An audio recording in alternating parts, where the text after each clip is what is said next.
रोनी चिड़िया रहती थी। रोनी चिड़िया अपना हर काम दिल लगाकर करती थी। उसी के सामने एक कालू कौवा रहता था जो अपना हर काम शॉर्टकट तरीके से ही करता था।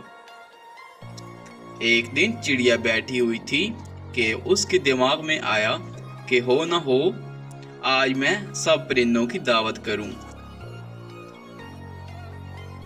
मुझे आज अपने दोस्तों की दावत करनी चाहिए। कब जब तोते ने दावत की थी तब हमने कुछ मिल बैठ कर बातें की थी। अब तो जिंदगी मसरूफ हो गई है।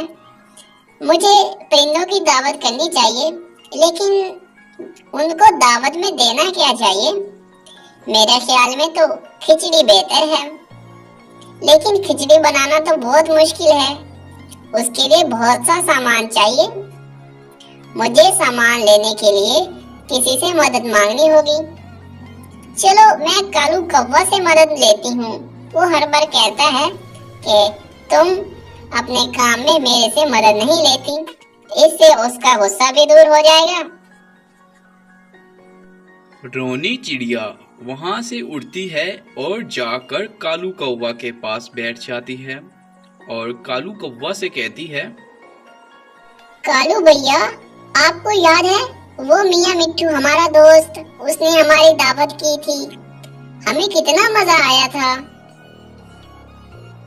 हाँ हाँ चिड़िया बहन, उस दिन हमें बहुत मजा आया था। हमने बहुत मजा किया था। कौवे भैया, हम फल और दाना खा खा के तंग आ गए हैं। मैं चाहती हूँ कि मैं अपनी दावत के अंदर कुछ ऐसी चीज बनाऊं जो सबको मजा आए। और फिर मैंने सोचा कि क्यों ना खिचड़ी बनाई जाए, लेकिन खिचड़ी के अंदर मुझे बहुत सा सामान चाहिए, तो मुझे उसमें आपकी मदद चाहिए। वाह चिड़िया बहन, क्या आइडिया लगाया है। हम खिचड़ी खाएंगे और बड़ा मजा करेंगे अपने दोस्तों के साथ। मैं तुम्हारी मदद को राजी हूँ। और हाँ, तुम्हें तो पता है कि मुझसे मुश्किल काम नहीं होते, इसीलिए तुम मुझे कोई आसान काम ही देना। कौवे भैया, परेशान क्यों होते हो? हमें सिर्फ कुछ चीजें चाहिए, जैसे चावल, मसूर की दाल, नमक और मिर्चें। मैं जाती हूँ, चावल लेके आती हूँ और तुम जाओ, जाकर मसूर की दाल ले आओ। ठीक है चिड़िया बहन, मैं जाता हूँ और अभी लेके आता हूँ। फिर रोनी चिड़िया वहां से उड़ जाती है और नदी के किनारे चावल के कुछ पौधे थे, वहां से वो कुछ चावल के सीटे लेती है और वापस आ जाती है। कौवे भैया, तुम ऐसे ही बैठे हो? तुम मसूर की दाल क्यों नहीं लेके आए? चिड़िया बहन, तुम भी कैसी बातें करती हो? जब तुमने मुझे बताया ही नहीं कि मसूर की दाल कहाँ से मिलेगी, तो मैं कैसे ले आता? मुझे तो पता ही नहीं है। अच्छा सॉरी कौवे भैया, मुझे पता नहीं था कि तुम्हें नहीं पता कि कहाँ से मसूर की दाल लानी है, और मैंने बताया भी नहीं। चलो कोई बात नहीं, अब जाओ और जाकर नमक लाओ, उसका तो तुम्हें पता होगा। चिड़िया बहन, मुझे नहीं पता कि नमक कहाँ से लाना है। कौवे भैया, ये सामने ही पहाड़ियाँ हैं और पहाड़ियों के पीछे नमक की कान है, वहाँ से नमक लेके आना। मैं अभी जाती हूँ और मसूर की दाल लेके आती हूँ। हाँ, और यहाँ बैठे मत रहना, जल्दी से जाओ और ले आओ, शाम को फंक्शन भी है। ठीक है चिड़िया बहन, तुम जाओ और मैं जल्दी से नमक ले आता हूँ। फिर रोनी चिड़िया वहां से उड़ जाती है और रास्ते में उसको एक तोता मिलता है। तोते भैया, क्या तुम मेरा एक काम करोगे? हाँ हाँ चिड़िया बहन, तुम्हारा नहीं तो और किसका काम करूँगा। मुझे बहुत खुशी होगी तुम्हारा काम करके। अच्छा तोते जी, मुझे ये बताओ कि जो मसूर की दाल के पौधे गुफा के पास हैं, वो अभी हैं या नहीं है? रोनी बहन, मैं कल ही वहाँ गया था। वहाँ पे अभी दाल के पौधे हैं, लेकिन तुम क्या करोगी? तोते भैया, मैं खिचड़ी बना रही हूँ और मैं तमाम परिंदों की दावत भी कर रही हूँ। आपको भी आना होगा। ठीक है रोनी बहन, मैं आ जाऊंगा। और हाँ तोते भैया, तुम दूसरे पक्षियों को भी दावत दे दो। आज शाम को हमारा अच्छा से फंक्शन है। हम मिल बैठकर बहुत मजे करेंगे। फिर रोनी चिड़िया वहां से चली जाती है और मसूर के कुछ दाने लेके आ जाती है। और जैसे ही वापस आती है वो देखती है कि कौवा घोंसले में बैठा होता है। वो कालू कौवा से कहती है, कौवे भैया, तुमने इतनी तेजी कहाँ से आ गई? तुम मेरे से पहले ही आ गए। चिड़िया बहन, क्या बताऊं, इतनी ठंडी हवा चल रही थी, मेरा तो घोंसले से निकलने को दिल ही नहीं कर रहा था। क्या करूं, अब बूढ़ा हो गया हूं, अब मुझसे इतनी ठंड में नहीं उड़ा जाता। रोनी चिड़िया उसको जो भी काम कहती वो नहीं करता, कोई ना कोई बहाना बना लेता। अब रोनी चिड़िया भी मजबूर थी, वो उसे कुछ कह भी नहीं सकती थी क्योंकि वो इसका दोस्त भी था। ऐसी ही वो खाना पकाने लग जाती है। अब कौवा टूनी चिड़िया के पास बैठा हुआ था और मन ही मन सोच रहा था। टूनी चिड़िया वो खिचड़ी तैयार करने लगती है। कौवा भी उसके पास ही बैठा हुआ था। खिचड़ी की बहुत मजे की खुशबू आ रही थी, जो कि कालू कौवा के नाक में बहुत तेजी से जा रही थी, क्योंकि कालू कौवे को भूख भी बहुत लगी थी। कालू कौवा मन ही मन सोच रहा था, मेरा तो दिल ऐसे कर रहा है जैसे अभी खिचड़ी को खाना शुरू कर दूं। इसकी तो खुशबू ही बड़ी मजे की है। जब बनेगी तो कितने मजे की होगी। आज खिचड़ी खाकर बहुत मजा आने वाला है। कौवे भैया, इस खिचड़ी को और मजेदार बनाने के लिए कुछ मिसालें चाहिए। तुम खिचड़ी का ध्यान रखना, मैं जाती हूँ और जाकर वो मिसालें ले आती हूँ। वो मिसालें खिचड़ी में डालने से बहुत मजे की खिचड़ी बनेगी। इसका जायका ही अलग हो जाएगा। चिड़िया बहन, फिक्र मत करो, तुम जाओ और जाकर मिसालें लाओ। इससे खिचड़ी का स्वाद ही अलग हो जाएगा।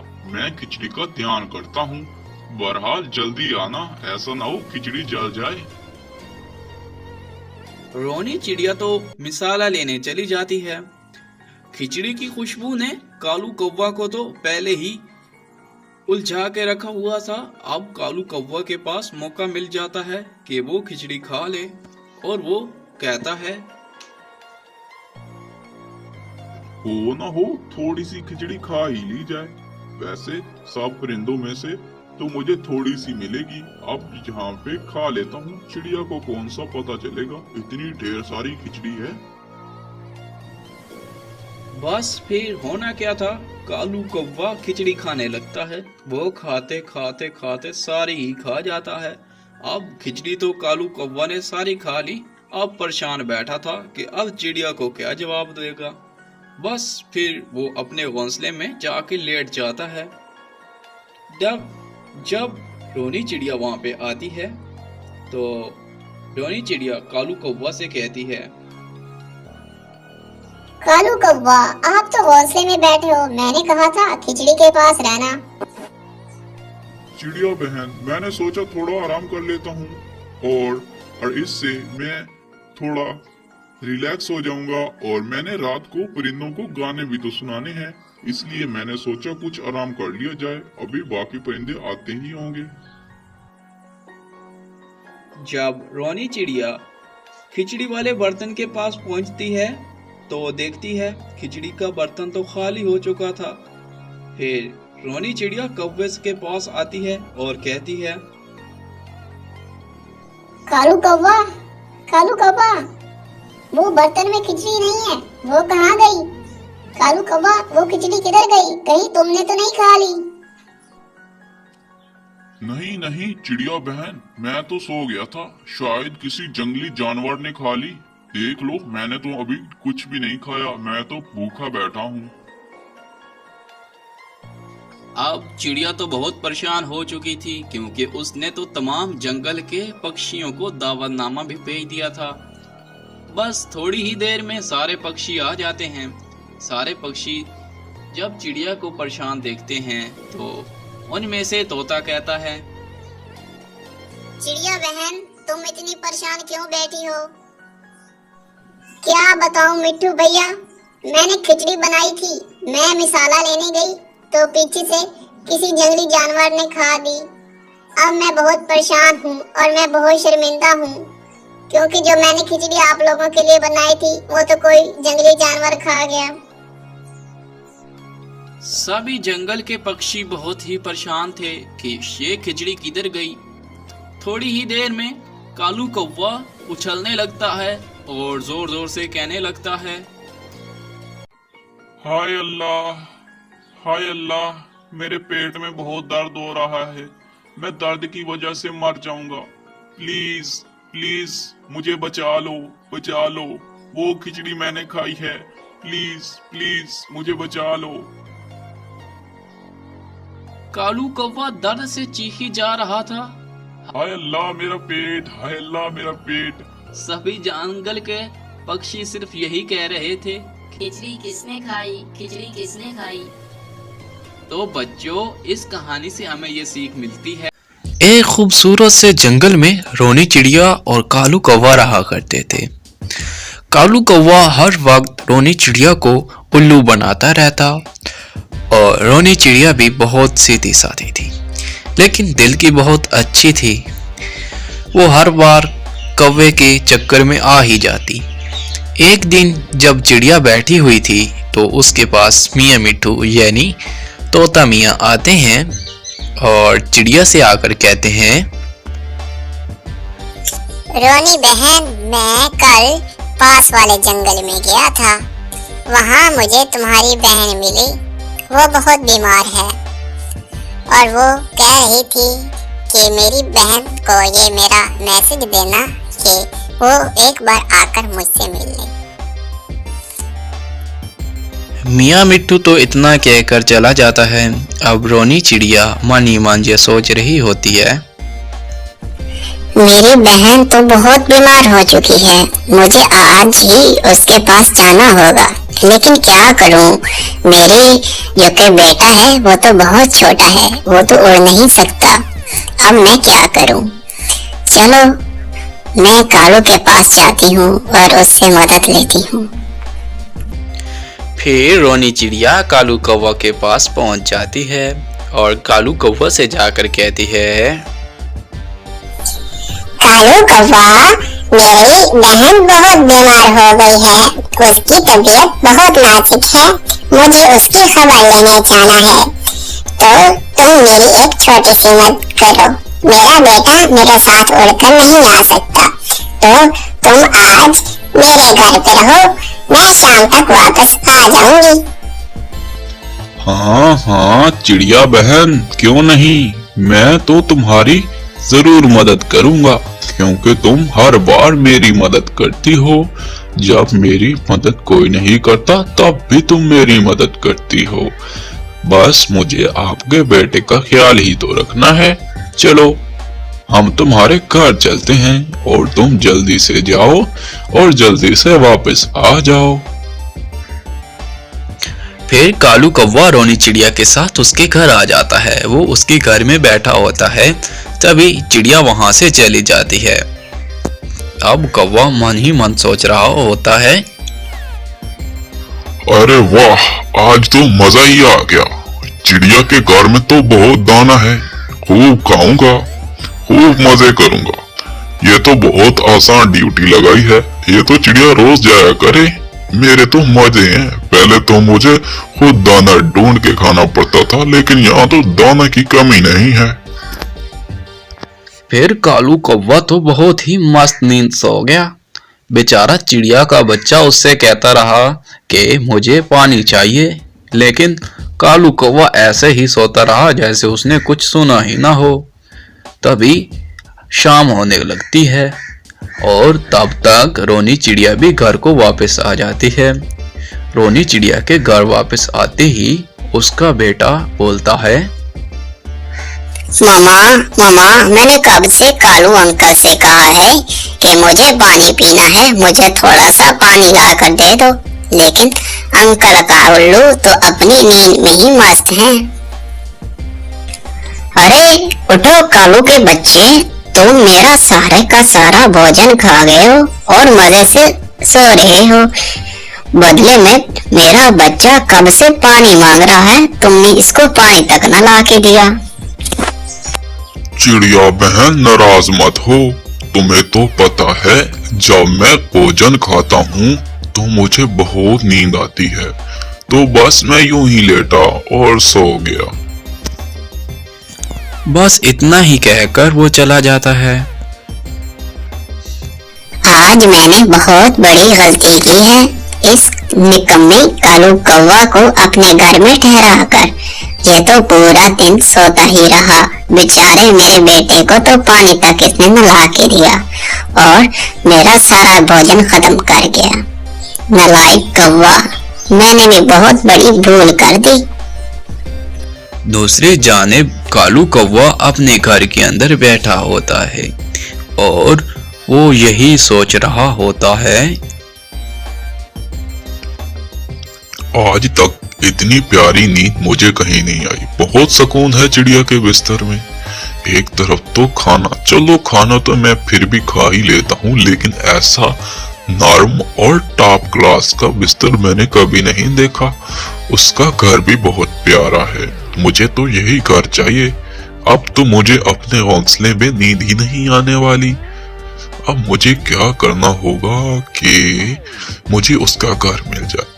हाँ, अपनी मासी कौवी के पास जाता हूँ। गोरी कौवी वो बहुत चालाक है, उसके पास कोई ना कोई तरीका होगा जिससे मैं चिड़िया का घर छीन सकूं।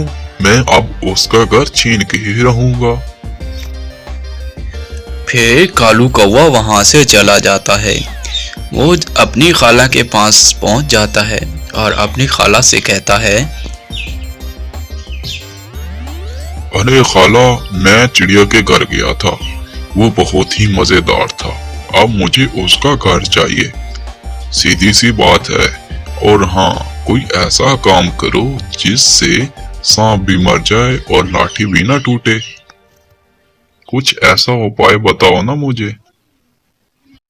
ऐसा करो, तुम चिड़िया से कहो कि मेरी खाला आ रही है, मुझे अपने घर 2 या 3 दिन ठहरने दे, तभी हम उसके घर में कब्जा कर सकते हैं। फिर कालू कौवा खाला की बात मान लेता है और सीधा चला जाता है रोनी चिड़िया के पास। और रोनी चिड़िया के पास जाता है और जाकर कहता है, चिड़िया बहन, मुझे आज तुम्हारी मदद की बहुत सख्त जरूरत है। देखो, उस दिन मैंने तुम्हारी मदद की थी, आज तुम मेरी मदद करो। मेरी खाला आ रही है, वो बहुत दूर से आ रही है।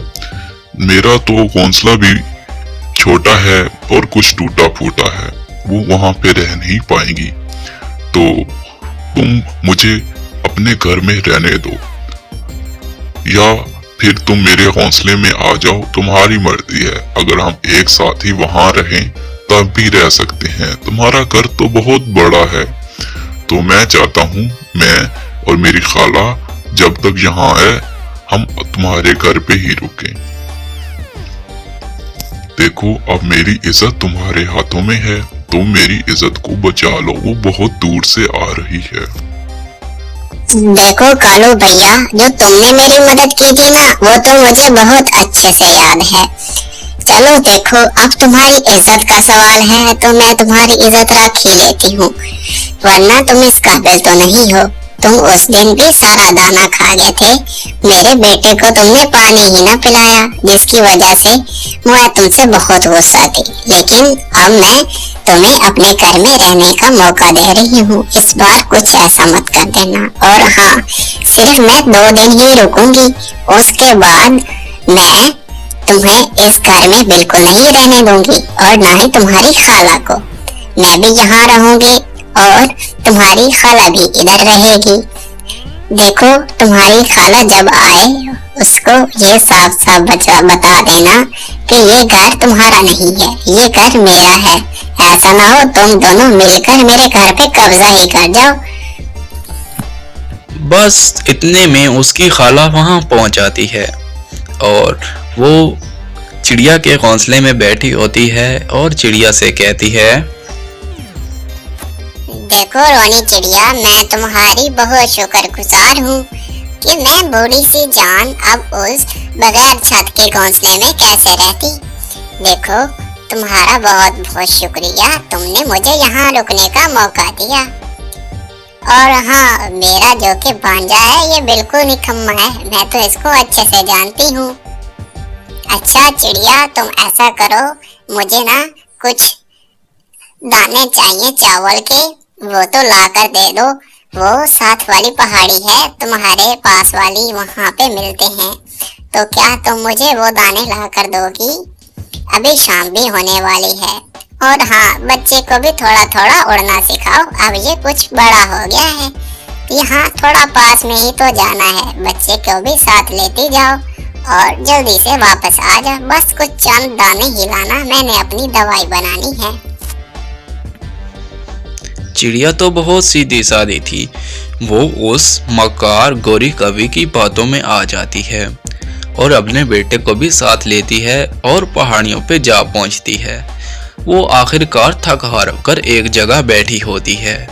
तभी वहां पे तोता आता है और मियाँ मिट्ठू आकर चिड़िया से कहता है, चिड़िया बहन, तुम आज अपने बच्चे के साथ यहाँ क्यों बैठी हो? तुम्हें पता नहीं है आज बहुत बड़ा तूफान आने वाला है। तुम जल्दी से अपने घर पहुँचो और इस बच्चे को भी लेकर चलो। जल्दी से, हम सब भी अपने घरों को लौट रहे हैं। चिड़िया जब घर पहुंचती है तो वो इन कालू कौवा और उसकी खाला को बहुत आवाज लगाती है कि दरवाजा खोल दो, लेकिन आखिरकार वो बजा बजा कर थक जाती है। फिर अंदर से आवाज आती है, अरे ओ पागल चिड़िया, तुम्हें इतना नहीं पता चला अब तक कि ये घर अब से तुम्हारा नहीं है। अब से ये घर मेरा और मेरी खाला का है। हम दोनों यहाँ पे खूब मजे से रहेंगे। खबरदार अब इस घर के आसपास भी आई तो, अगर तुम यहाँ आई तो मैं तुम्हें और तुम्हारे बच्चे को जान से मार डालूंगा। और हाँ, अब हमारी नींद मत खराब करना दरवाजा बजा बजा कर। और हाँ, जो तुम्हारा खाना पानी है वो अब से हमारा हुआ, वो भी मांगने की कोई जरूरत नहीं। अब से अपना नया घर बनाना है तो बनाओ। और हाँ, तुम्हें एक मैं अच्छी ऑफर भी देता हूँ। चलो, अगर तुम्हें चाहिए तो मेरा घोंसला ले लो। आज तुम मेरे घोंसले में रह सकती हो। बस बेचारी चिड़िया को तो यही फिक्र थी कि अब बहुत तेज तूफान आने वाला है, वो क्या करे। आखिरकार वो तोते के घर चली जाती है। वो और मियाँ मिट्ठू बहुत आराम से बैठे होते हैं और बेचारी चिड़िया बहुत परेशान होती है। तभी सख्त आंधी तूफान की आवाज आने लगती है, बारिश चलने लगती है। सारी रात सख्त बारिश होती रहती है। सारी रात बारिश होने के कारण कोई बाहर नहीं निकला। तभी सुबह हो जाती है। जब सुबह होती है तो तोता चिड़िया से, चिड़िया बहन, चलो तुम्हारे घर चलते हैं और जाकर कालू कौवा और उसकी खाला से कहते हैं हमारा घर खाली कर दो, वरना हम चील जो कि इस जंगल की सरबराह है उसको हम बताएंगे। जब मियाँ मिट्ठू और रोनी चिड़िया अपने घर के पास पहुंचते हैं तो वो देखते हैं जिस पेड़ पर चिड़िया का घर था वो तो गिर चुका होता है। इतनी तेज आंधी तूफान आने की वजह से चिड़िया का घर गिर जाता है और कालू कौवा और उसकी खाला नीचे दबकर मर जाते हैं। तो इस तरह जालिम अपनी अंजाम को पहुंचा। दूर किसी जंगल में गोरी कवि और कालू कौवा रहते थे। गोरी कवि बहुत चालाक थी। वो हर वक्त लड़ाई झगड़ा और फसाद में खुश रहती। जब उसका पति थक हार कर घर को लौटता तो वो आराम से सो रही होती। अरे गोरी, कभी तो मेरे आने पे जाग जाया करो, कभी तो मेरे लिए कुछ खाने को रख दिया करो। क्या मुसीबत है, इतनी अच्छी नींद आई हुई थी, कहाँ लगा दी आकर। मेरी आज सेहत भी ठीक नहीं है, चुप करके सो जा। फिर कालू कौवा चुप करके सो जाता है और जैसे ही अगले दिन सुबह उठता है तो देखता है उसके घोंसले में 2 अंडे पड़े हुए थे। वो बहुत खुश होता है। अरे भाई गोरी, देखो, आज हमारे लिए कितना खुशी का दिन है। मुझे इस दिन का कितना बेसब्री से इंतजार था।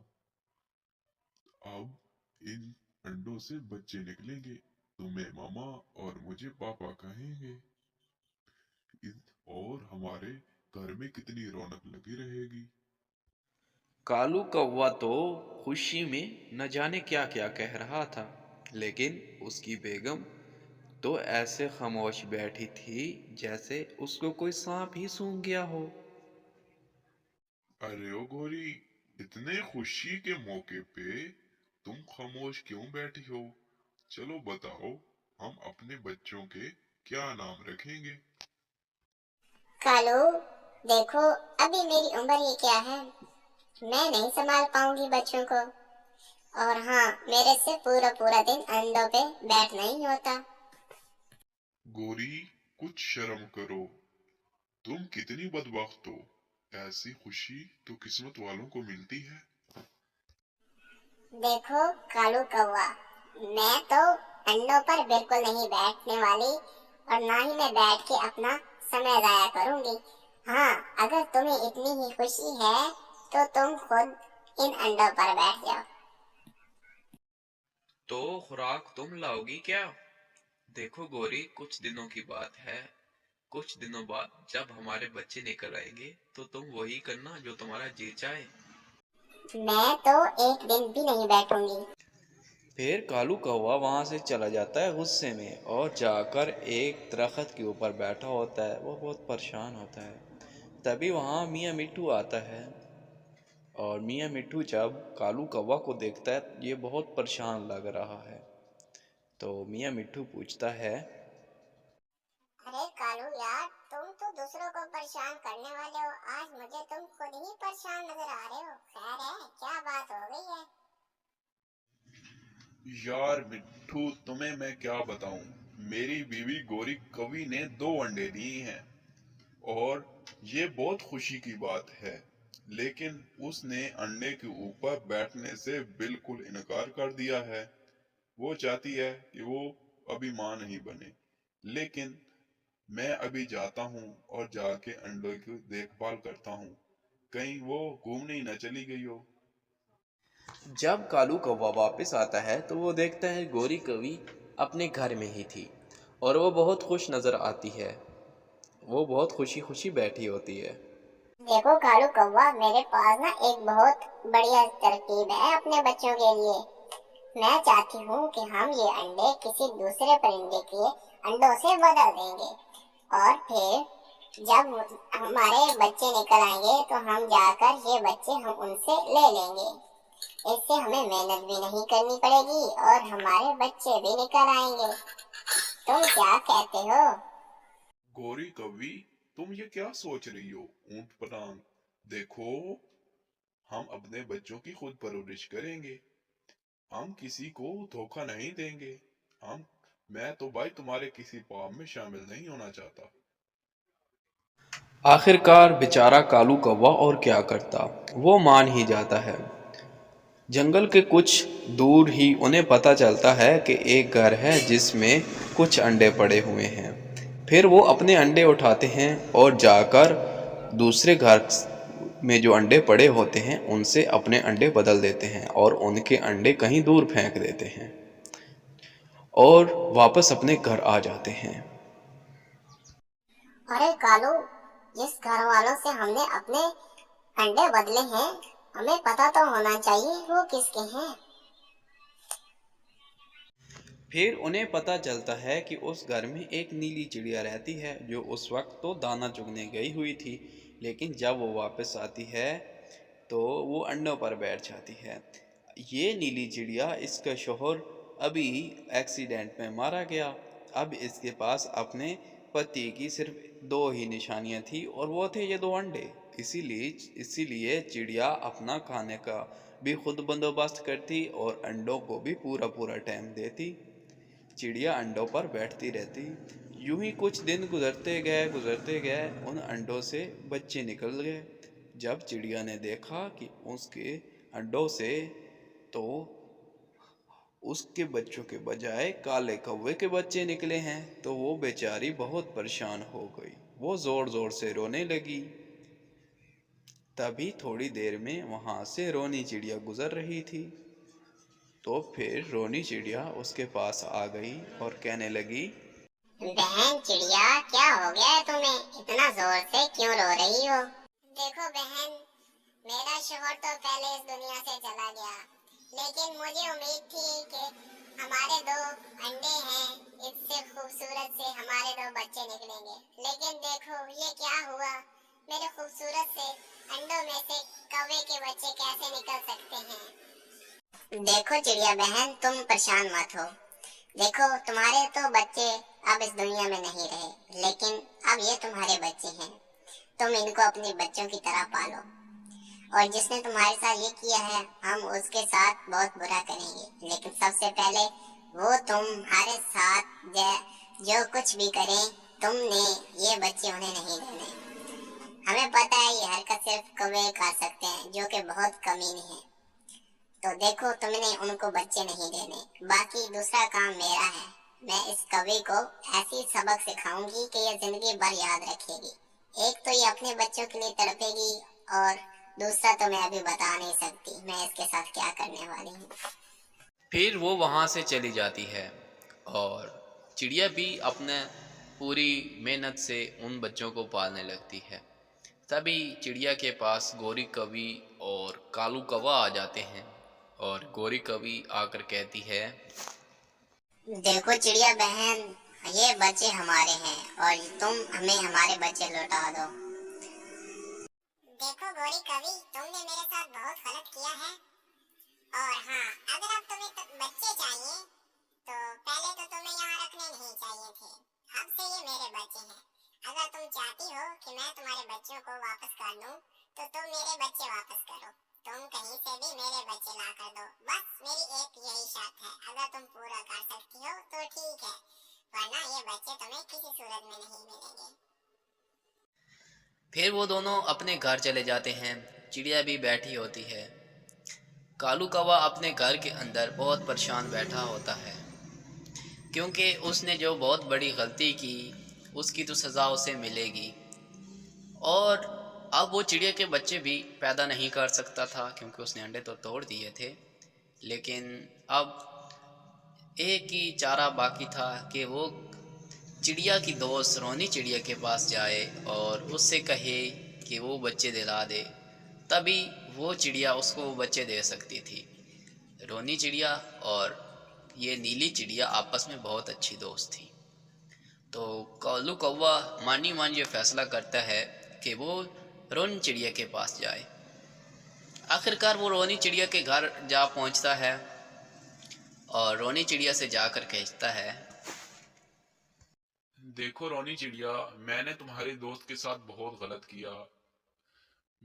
मैं भी क्या करता। गोरी कवि खुद तो अंडों पर बैठ नहीं रही थी, तो उसने जो मुझे मशवरा दिया हमने ऐसा ही किया। हमने तुम्हारी दोस्त से वो अंडे बदल तो दिए, लेकिन हमें नतीजे का नहीं मालूम था। लेकिन अब जो हुआ सो हुआ। तुम प्लीज अपनी दोस्त को मनाओ कि वो हमें हमारे बच्चे दे दे। देखो रोनी चिड़िया, मेरी तो बीवी ने कल से कुछ खाया ही नहीं है, वो तो भूख से मर जाएगी। तुम ही हो जो हमारी मदद कर सकती हो। प्लीज अपनी दोस्त से कह दो कि वो ये बच्चे हमें दे दे। देखो कालू कौवे, मैं तुम्हें भी अच्छे से जानती हूँ और मैं अपने दोस्त को भी अच्छे से जानती हूँ। देखो उसका तो इस दुनिया में कोई नहीं रहा, वो अब बेवा हो चुकी है। उससे अब तो कोई शादी करने को तैयार ही नहीं। उसकी वाहिद उम्मीद उसके वो 2 अंडे थे जो तुमने तोड़ दिए। अब तुम अपने बच्चों को भूल जाओ, तुम वो बच्चे उसे दे दो, वो बच्चे उसका बुढ़ापे में सहारा बनेंगे। देखो, जो हुआ अच्छा ही हुआ, लेकिन मैं तुम्हें एक और सलाह देती हूँ। देखो, इस गोरी कवि से जान छुड़ाओ। ये तुम्हें हर वक्त कुछ न कुछ परेशान ही करती रहती है। अब तुम्हें चाहिए कि कुछ बड़ा करो, मसलन तुम अब दूसरी शादी कर लो। इससे गोरी कवि को भी अच्छा सबक मिलेगा। देखो, जो अपने अंडों पर नहीं बैठ सकती, वो तुम्हारा क्या ख्याल करेगी। बस, और मैं तुम्हारी कोई मदद नहीं कर सकती। मैंने बस तुम्हें एक मशवरा देना था, जो मैंने तुम्हें दे दिया। रोनी चिड़िया की बातों का असर बहुत गहरा होता है। कालू कौवा अपना एक और घर बना लेता है और उसमें अपनी नई दुल्हन के साथ रहने लगता है। बाकी बात रही गोरी कवि की, वो तो अकेली रह जाती है। ना उसके पास अब बच्चे होते हैं और ना ही कालू कौवा, वो बिल्कुल अकेली हो जाती है। तो दोस्तों, इस कहानी से हमें यह सीख मिलती है कि हमें किसी का बुरा नहीं चाहना चाहिए। अगर तुम किसी का बुरा चाहोगे तो आखिर में तुम्हारे साथ ही बुरा होगा। मतलब जैसा करोगे वैसा ही भरोगे।